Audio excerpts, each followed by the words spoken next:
साल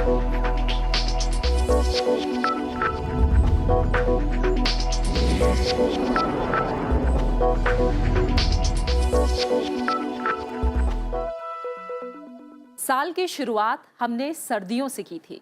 सर्दियां इतनी ज्यादा थीं कि ब्रिटेन, फ्रांस, इटली और लगभग पूरे यूरोप में बर्फ की चादर सी फैल गई थी।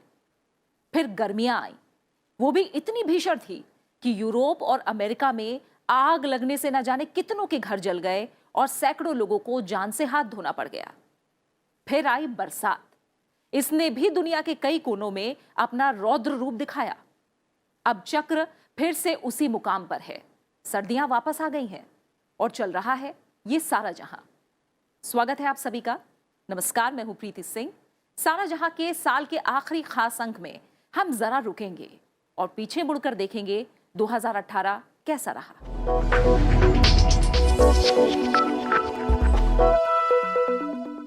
सबसे पहले नजर डालते हैं उन राजनीतिक घटनाओं पर जिन्होंने दुनिया का भविष्य ही बदल कर रख दिया।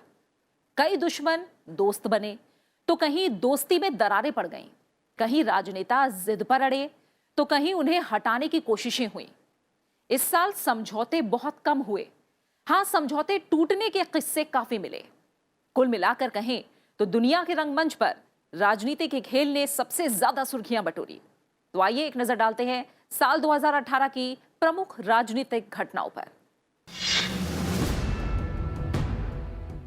दुनिया के सबसे शक्तिशाली देश के शक्तिशाली राष्ट्रपति डोनाल्ड ट्रंप इस साल अपने आप को सबसे शक्तिशाली सिद्ध करने में जुटे रहे। इसमें उनका हथियार रहा ट्विटर। उन्होंने जितने फैसलों का ऐलान ट्विटर से किया, शायद ही उतने फैसले उन्होंने प्रेस कॉन्फ्रेंस या दूसरे माध्यम से सुनाए।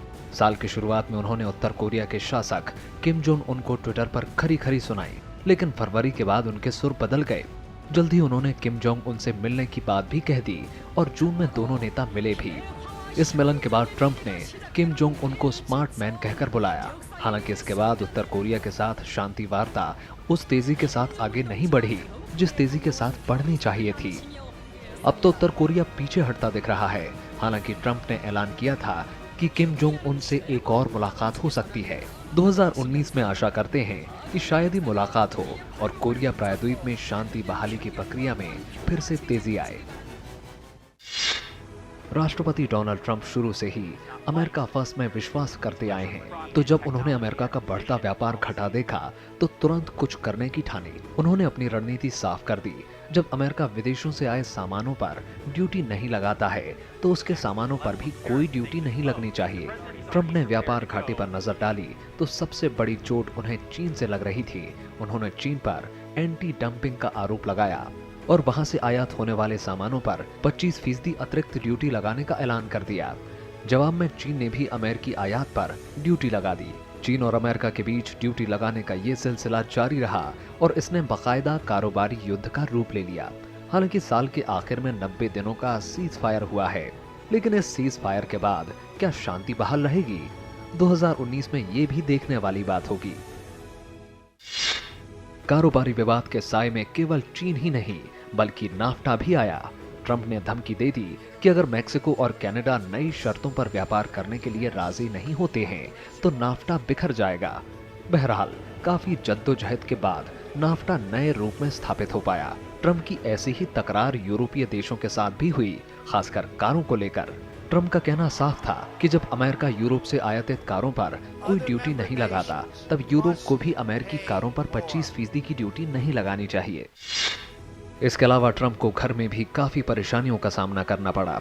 उनके कई सहयोगियों ने या तो उनका साथ छोड़ दिया या उन्होंने खुद बाहर निकाल दिया।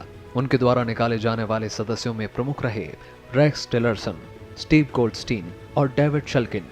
और 2018 के जाते जाते ट्रंप द्वारा सीरिया से सैनिक वापस बुलाने की घोषणा से नाखुश अमेरिकी रक्षा सचिव जिम मैटिस ने भी इस्तीफा दे दिया।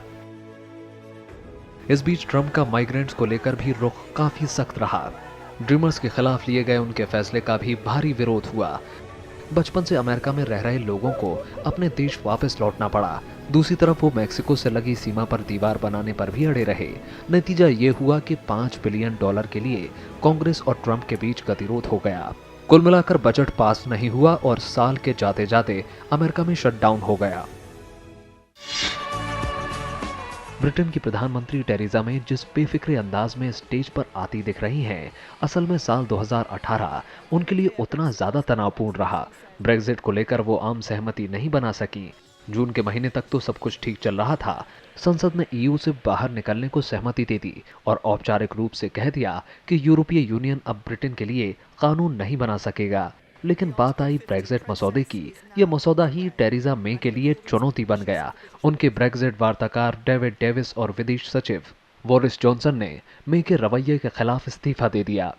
इसके बाद टेरेसा मे ने यूरोपियन यूनियन के साथ चेकर्स डील पर सहमति बनाई, लेकिन इस डील से भी वो सबको खुश नहीं कर पाए। उनके नए ब्रेग्जिट सचिव डोमिनिक रॉब ने भी इस्तीफा दे दिया। टेरेसा मे ने अपने प्लान को कैबिनेट से तो पास करा लिया, लेकिन जब संसद में पास कराने की बारी आई तो उन्हें खुद अपनी ही पार्टी में अविश्वास मत का सामना करना पड़ा। वो अविश्वास मत तो जीत गई, लेकिन उन्हें अंदाजा हो गया कि वो ब्रेग्जिट मसौदे को संसद से पास नहीं करा पाएंगी। उन्होंने ब्रेग्जिट पर वोटिंग को 21 जनवरी तक के लिए टाल दिया और यूरोपीय देशों की यात्रा पर निकल गईं। लेकिन वहां भी उन्हें कोई छूट नहीं मिली। अब ब्रिटेन के पास दो रास्ते हैं। पहला, टेरेसा मे किसी तरह संसद के मसौदे को पास कराएं, या दूसरा, बिना किसी समझौते के ब्रिटेन ईयू से बाहर हो जाए। जानकारों की राय है कि ये दोनों ही रास्ते मुश्किल हैं। एक तो टेरेसा मे को संसद में समर्थन नहीं है, और दूसरा, अगर बिना किसी समझौते के ब्रिटेन ईयू से बाहर होता है तो ये ब्रिटेन के भविष्य के लिए घातक होगा। खैर, 29 मार्च 2019 तक का समय है। माना कि ये बहुत कम है, नए साल में ब्रिटेन किसी चमत्कार की उम्मीद ही लगा सकता है। सीरिया में इस साल भी कोई शांति नहीं दिखी तो सिर्फ शांति की किरण। हालांकि जब साल शुरू हुआ तो आर्या पार की लड़ाई चल रही थी। पूरे साल रूस, अमेरिका और तुर्की समेत कम से कम 7 ऐसे विपक्षों के बीच आपस में ही भिड़े जाने की स्थिति बनती दिखती रही, जो कुछ महीने पहले तक आईएस की कमर तोड़ने में लगे थे। संयुक्त राष्ट्र ने इसे शांति का नया दौर करार दिया है। साथ ही सीरिया में जारी स्थिति को गंभीर मानवीय त्रासदी बताया। वहीं मई में सीरिया की सेना ने घोषणा की कि इस्लामिक स्टेट को खदेड़कर राजधानी दमिश्क और उसके बाहरी इलाकों से पूरी तरह से सुरक्षित कर लिया गया है। जबकि सीरिया में इस साल सबसे दर्दनाक आतंकी हमले में आईएस ने 200 से अधिक लोगों को मौत की नींद सुला दिया। 25 जुलाई को सीरिया के दक्षिण पश्चिम क्षेत्र एस सुवाइदा में गन और सुसाइड अटैक में 258 लोगों की जान गई और 180 से अधिक लोग बुरी तरह से जख्मी हो गए। एस सुवाइदा के आसपास के गांवों से भी आईएस के आतंकियों ने सैकड़ों लोगों को बंधक बनाकर उन पर अंधाधुंध गोलियां चला दी थी। उसी दिन शहर में कई जगहों पर आत्मघाती हमले भी हुए थे। इस हमले में करीब 140 नागरिकों और 60 से ज्यादा आतंकियों की मौत हो गई। लेकिन साल के आखिर में ऐसा लगा कि सीरिया में जिंदगी शायद वापस पटरी पर लाने की कोशिश रंग ला सकती है। साल के आखिरी महीने में डोनाल्ड ट्रंप ने सीरिया से अमेरिकी सेना वापस बुला लेने का अचानक ऐलान कर दिया। हालांकि ट्रंप की इस घोषणा ने कईयों को हैरान कर दिया। कई जानकारों ने आशंका जताई कि अब सीरिया के पूरे मसले पर तुर्की का दखल होगा। अब देखना होगा कि साल 2019 में सीरिया का युद्ध खत्म होगा या सीरिया के लोगों के लिए नई मुसीबतें खड़ी होंगी। दुनिया के एक और शक्तिशाली व्यक्ति रूस के राष्ट्रपति व्लादिमीर पुतिन के लिए भी साल 2018 कुछ कम चुनौतियों से भरा नहीं रहा। हालांकि 19 मार्च को उन्होंने एक बार फिर से बड़ी शान और शौकत के साथ राष्ट्रपति पद की शपथ ली। लेकिन इसी महीने ब्रिटेन के सिलेसबरी इलाके में एक पूर्व रूसी डबल एजेंट सर्गेई स्क्रिपल की हत्या का प्रयास किया गया और इसमें रासायनिक तत्व का इस्तेमाल किया गया। इस घटना में स्क्रिपल और उसकी बेटी तो बच गए, लेकिन रूस को बड़ी राजनीतिक हानि हुई। ब्रिटेन ने इस कांड का दोषी रूस को ठहराया और लंदन से रूस के राजनयिकों को निकाल दिया। ब्रिटेन की देखी देखी यूरोपीय यूनियन के 14 देशों कनाडा, अमेरिका और चीन ने भी अपने यहाँ से रूसी राजनयिकों को देश छोड़ने के आदेश दे दिए। क्रीमिया मसले पर भी रूस और यूक्रेन आमने सामने रहे। इस साल मई में पुतिन ने दक्षिण रूस को क्रीमिया से जोड़ने वाले एक पुल का उद्घाटन किया। यूक्रेन इस कदम को गैर कानूनी बता रहे हैं। इसके बाद भी दोनों देशों के बीच कई मसलों पर आरोप प्रत्यारोप चलते रहे, लेकिन तनाव चरम पर तब पहुंचा जब रूस ने आज़ोव सागर में यूक्रेन के 3 जहाजों को कब्जे में ले लिया। इस संघर्ष में क्रू के 6 सदस्य भी जख्मी हुए। इस घटना के बाद यूक्रेन ने रूस से लगी सीमा पर मार्शल लॉ लगा दिया है। इस घटना के बाद अमेरिका और उसके सहयोगी देशों ने रूस पर और ज्यादा प्रतिबंधों की बात कही है। जिस तरह पिछले कुछ सालों से रूस और यूक्रेन के बीच विवाद बढ़ता आया है, उसे देखते हुए 2019 में इसके हल की उम्मीद कम ही लग रही है। अक्टूबर के महीने में भारत का पड़ोसी देश श्रीलंका अपनी राजनीतिक हलचलों के कारण सुर्खियों में बना रहा। 24 अक्टूबर को राष्ट्रपति मैत्रीपाला सिरिसेना ने रानिल विक्रमसिंघे की सरकार को बर्खास्त कर पूर्व राष्ट्रपति महिंदा राजपक्षे को प्रधानमंत्री बना दिया। इस बीच श्रीलंका की संसद में दोनों पक्षों के बीच जमकर संघर्ष हुआ और कई बार तो ऐसी घटनाएं भी हुई जो किसी भी लोकतंत्र को शर्मसार कर दें। कुल मिलाकर महिंदा राजपक्षे प्रधानमंत्री तो बन गए, लेकिन संसद में अपना बहुमत सिद्ध नहीं कर पाए। ऐसे में राष्ट्रपति सिरिसेना ने संसद भंग कर नए चुनाव कराने का आदेश दे दिया, लेकिन इस बीच देश के सुप्रीम कोर्ट ने स्थिति को बचा लिया। उसने एक फैसले में संसद भंग करने के फैसले को गैर कानूनी करार दिया और विक्रमसिंघे सरकार को बहाल करने के आदेश दिए। अक्टूबर के महीने में वॉशिंगटन पोस्ट के पत्रकार जमाल खशोगी की हत्या ने दुनिया भर का ध्यान खींचा। उनकी तुर्की में सऊदी अरब के काउंसलेट में हत्या कर दी गई थी। तुर्की ने इस हत्या की जिम्मेदारी सीधे सऊदी अरब के क्राउन प्रिंस सलमान पर लगाई। हालांकि अमेरिका के राष्ट्रपति ट्रंप ने तुर्की के आरोप को सही नहीं माना और प्रिंस सलमान को एक तरह से क्लीन चिट देते हुए सऊदी अरब से व्यापारिक रिश्ते जारी रखे। हालांकि खुद उनकी सरकार के कई लोग ट्रंप के नजरिए से सहमत नहीं दिखे। साल के आखिरी महीने में फ्रांस में महंगाई को लेकर देशव्यापी प्रदर्शन देखने को मिला। पीले रंग के जैकेट पहने ये प्रदर्शनकारी येलो वेस्ट प्रदर्शनकारी कहलाए गए। ये प्रदर्शन पेट्रोल और डीजल की कीमतों में हुई बढ़ोतरी के खिलाफ हुआ, लेकिन समय के साथ इसका दायरा बढ़ता गया। दरअसल प्रदर्शनकारी मैक्रोन सरकार की आर्थिक नीतियों के ही खिलाफ थे। पहले सरकार ने पेट्रोल और डीजल के दामों में हुई बढ़ोतरी को टाल दिया, लेकिन इसके बाद भी प्रदर्शनकारी नहीं रुके। आखिरकार सरकार को न्यूनतम वेतन में 100 यूरो की बढ़त करनी पड़ी और पेंशन भोगियों को टैक्स में भी छूट देनी पड़ी।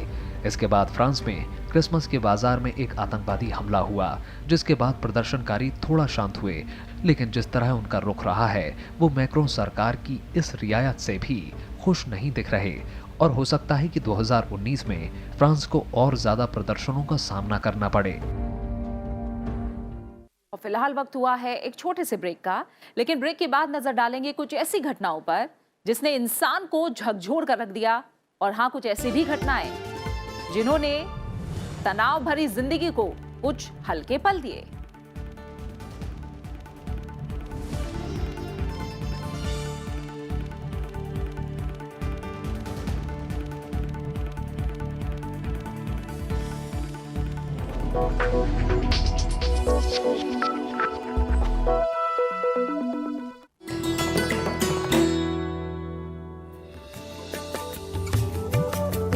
गोमतेश्वर कर्नाटक में श्रवणबेलगोला की पहाड़ी पर स्थित भगवान बाहुबली को समर्पित 57 फीट ऊंची ये मूर्त है। कर्नाटक शिल्प कला का शाहकार। भारत के 7 अजूबों में होता है इसका शुमार। इतनी बुलंद कि 30 किलोमीटर दूर से भी आप कर सकते हैं इसका दीदार। हर 12 साल में होता है बाहुबली का महामस्तकाभिषेक। भक्त करते हैं दूध, केसर और सोने के सिक्कों से इनका श्रृंगार।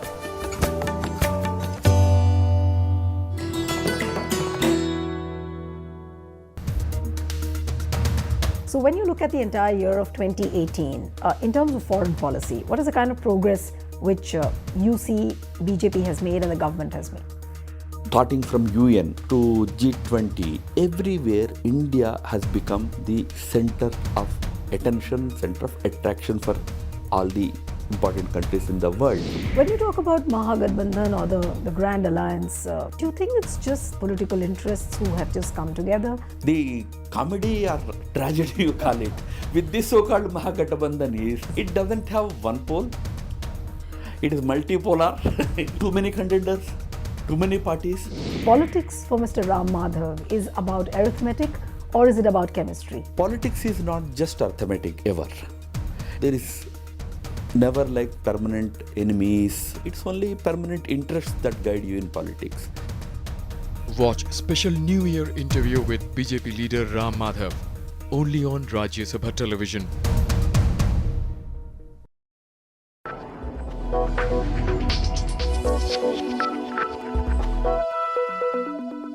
इस साल इंसान ने अपने आप को प्रकृति के सामने मजबूर खड़ा देखा। प्रकृति ने अचानक अपने रूप बदले, कभी भूकंप, कभी बाढ़ तो कभी सुनामी। इन सभी घटनाओं के जरिए प्रकृति ने इंसान को उसका कद याद दिला दिया। साथ ही कुछ ऐसे दर्दनाक हादसे भी हुए जिन्हें शायद रोका जा सकता था। आइए डालते हैं ऐसे ही हादसों पर एक नजर।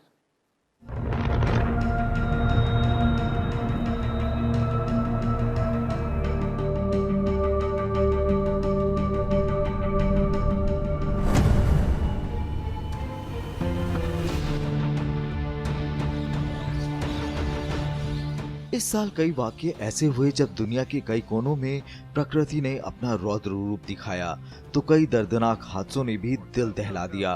Oh my God. There's stuff literally burning on all sides of us on the way out here.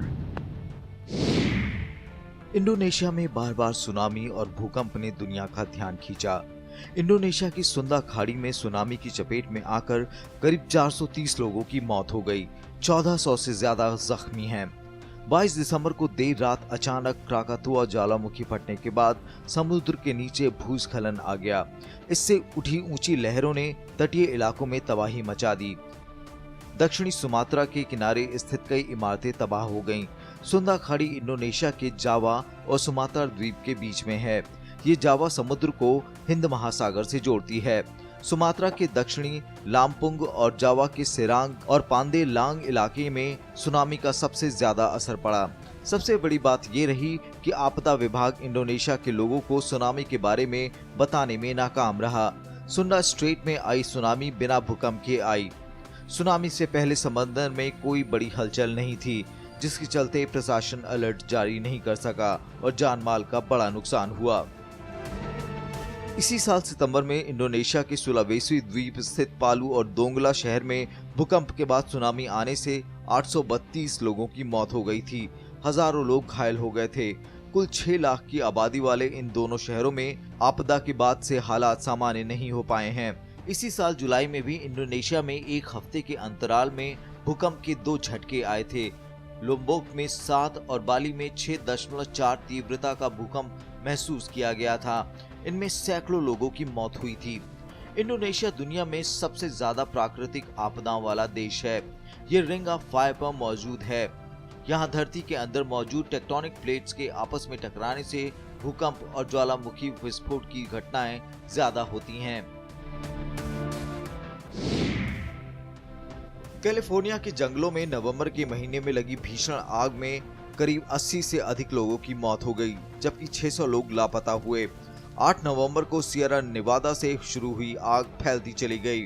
But county में 1,53,000 एकड़ की जमीन में फैली आग में करीब 12,000 इमारतें पूरी तरह जलकर राख हो गईं। वहीं पूरा शहर अपनी पहचान तक खो चुका है। 17 दिनों की कड़ी मशक्कत के बाद आग पर पूरी तरह से काबू पाया जा सका। कैलिफोर्निया के पैराडाइज शहर में लगी इस आग ने इतनी तबाही मचाई कि दोबारा बसाने में कई साल लग जाएंगे। ग्रीस के जंगलों में जुलाई के आखिरी हफ्ते में लगी आग से भीषण नुकसान हुआ। इसमें कम से कम 126 लोगों की जानें चली गईं।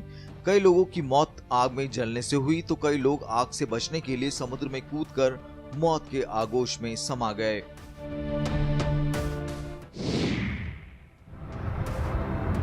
ग्वाटेमाला का फ्यूगो ज्वालामुखी जून के शुरुआती महीने में फटा था। इससे निकलने वाला लावा काफी तेजी से आसपास के इलाकों में फैल गया था। यहाँ से निकली गर्म गैसों और चट्टानों ने काफी नुकसान पहुंचाया। इन चट्टानों की गति 90 मील प्रति घंटा थी। इसकी चपेट में करीब 1000 लोग आए थे, जिसमें से 425 लोगों की जान चली गई थी।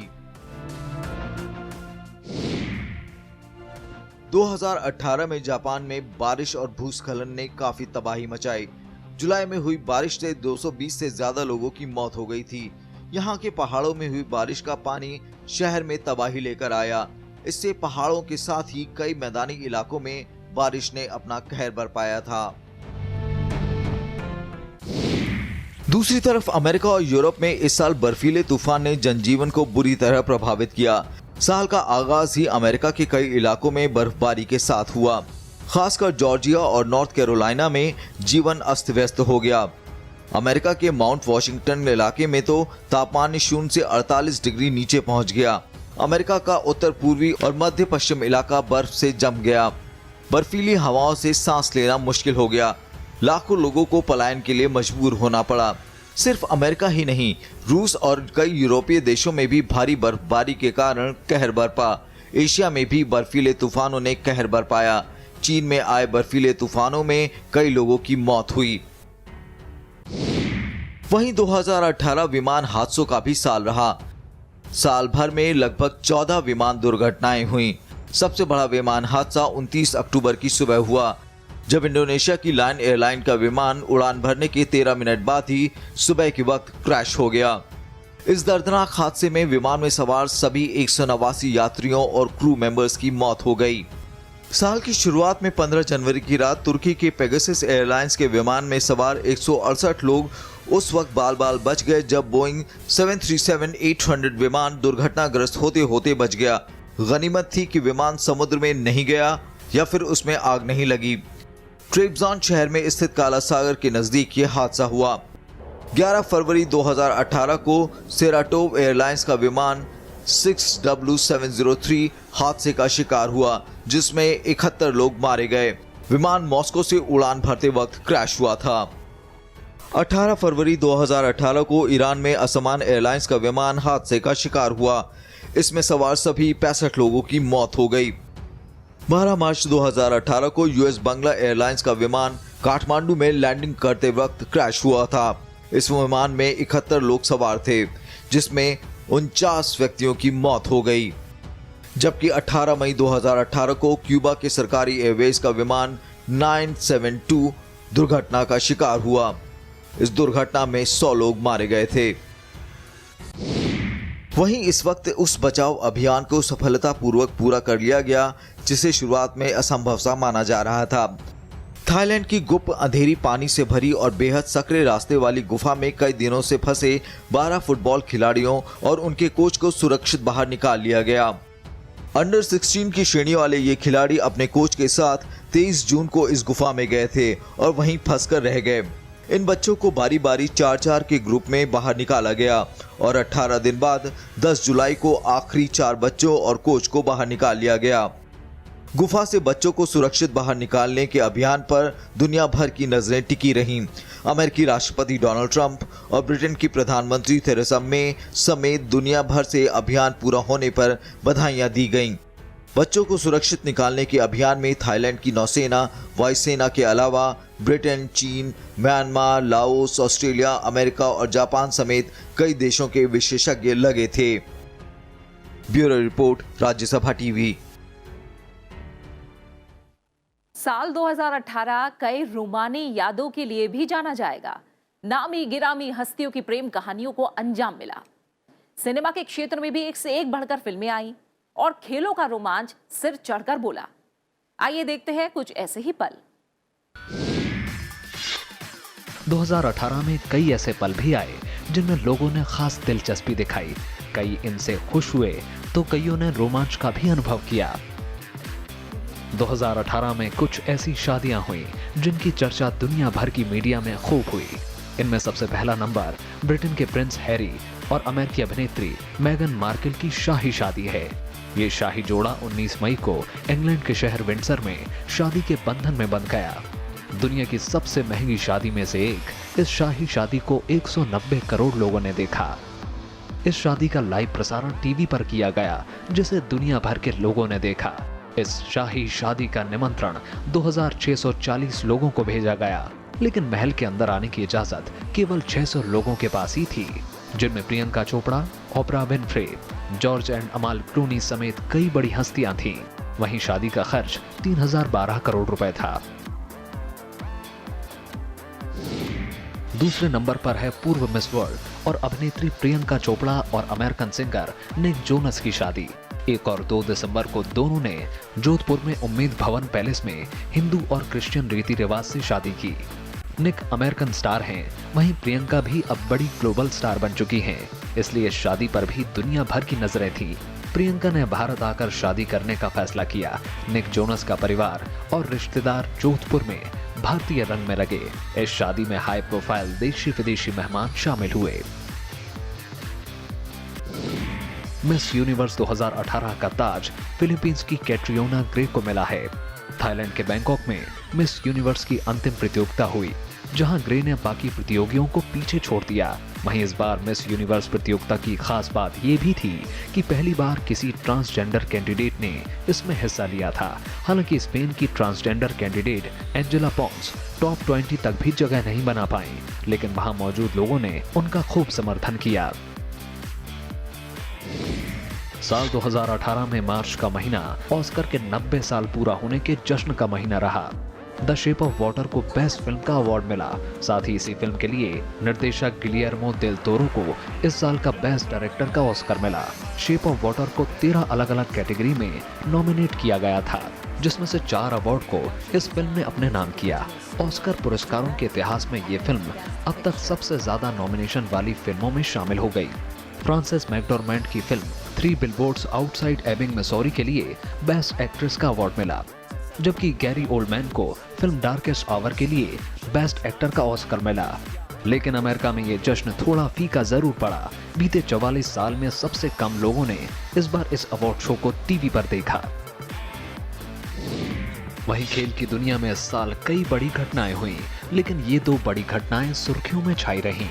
उत्तर और दक्षिण कोरिया के बीच लंबे समय से तनाव चल रहा है। इस साल शीतकालीन ओलंपिक ने उन्हें साथ आने का एक मंच प्रदान किया। शीतकालीन ओलंपिक खेलों का आयोजन दक्षिण कोरिया के प्योंगचांग में किया गया। समारोह की खास बात ये रही कि 12 साल बाद दोनों कोरियाई देश यानी उत्तर और दक्षिण कोरिया ने एक झंडे के तले मार्च पास्ट किया और दोनों देशों के खिलाड़ी एक टीम के रूप में शामिल हुए।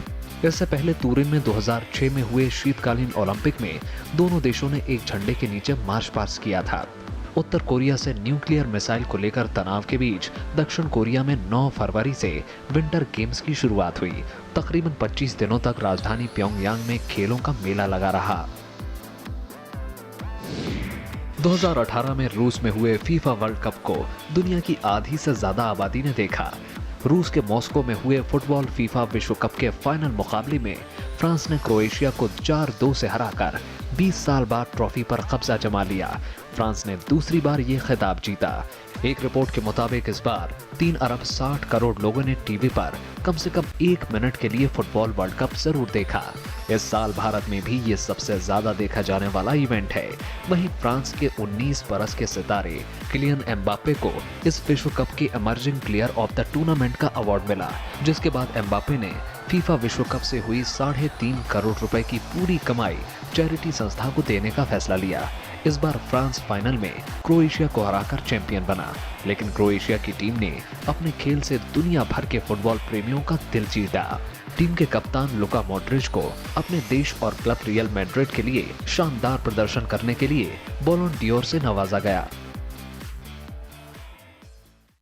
सारा जहां के खास अंक में आज इतना ही। कार्यक्रम की पूरी टीम की तरफ से आप सभी को नववर्ष की हार्दिक शुभकामनाएं, इसी उम्मीद के साथ कि हंसी खुशी के साथ चलता रहेगा ये सारा जहां। हम लेते हैं आपसे इजाजत। आप देखते रहिए राज्यसभा टीवी। नमस्कार।